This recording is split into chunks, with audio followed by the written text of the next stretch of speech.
Okay, so now that you've had a chance to kind of play around with those dots, and you could arrange those dots to show what an isotonic solution looks like.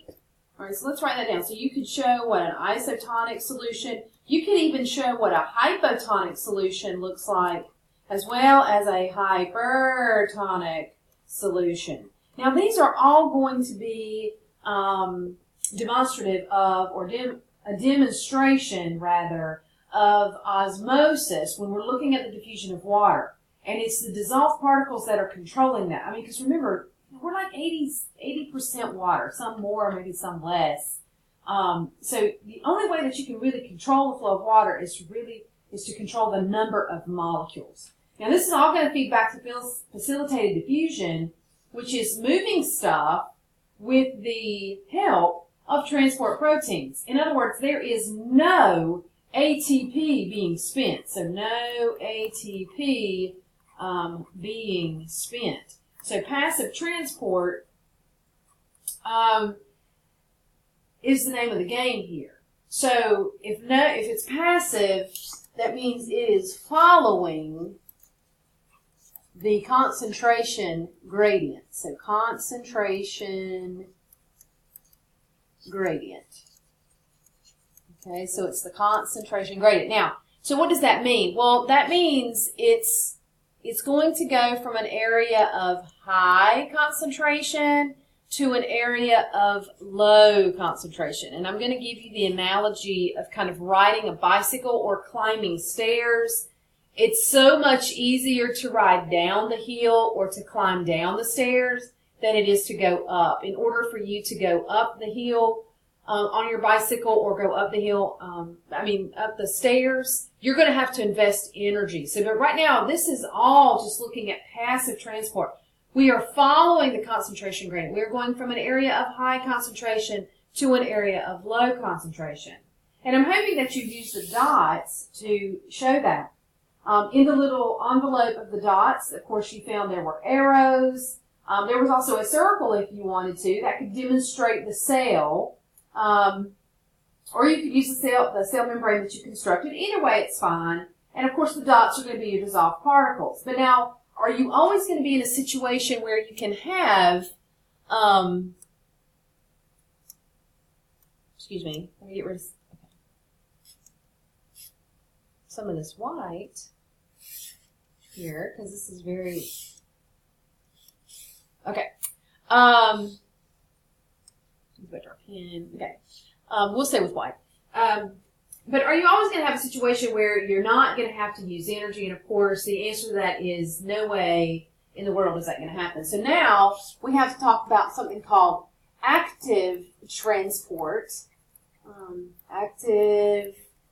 Transport. And with active transport, we must expend energy. Okay, so we must expend energy, and of course you know that our energy currency is ATP. So a while ago we said with passive transport we're following the gradient. Well, if you're using active transport, you are going against the gradient. So that means you're trying to walk up the stairs or you're trying to ride your bike up the stairs. So you are going, so if this is high concentration and then this is low concentration down here at the bottom, so if you're doing active, this is what it looks like. You're going in the opposite direction. So you're going to have to invest some of your energy currency. Now, it's really cool how the body or the cell membrane does this. And they have something called a carrier protein. And I think we can all relate to this name. So I think all of us have had to carry somebody, and how much of a struggle it was and how much energy it took. So carrier proteins will bind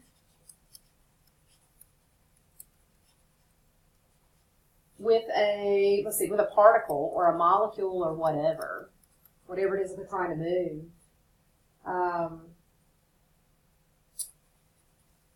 And transport. Now, if you notice, something very, very specific about this is if you've got the carrier protein binding with a particle, that means that they are specific, meaning they're looking for something very particular. Excuse me, not peculiar, but very particular. So they are going to be of a particular shape.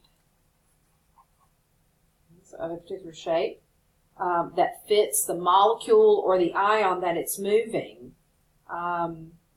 Listen to this. So the proper molecule binds with the protein. Chemical energy allows the change. So chemical energy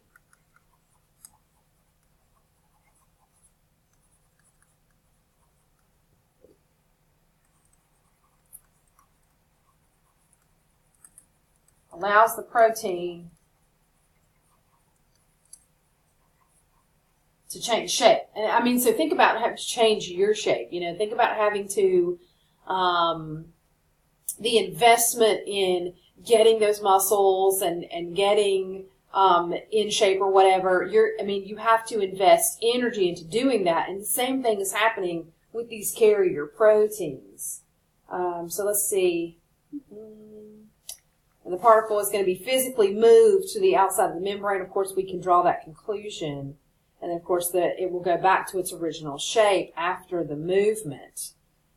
So let's see if we can't find, or take a look at the next video that I have that's going to kind of show the differences between facilitated diffusion or passive transport and active transport.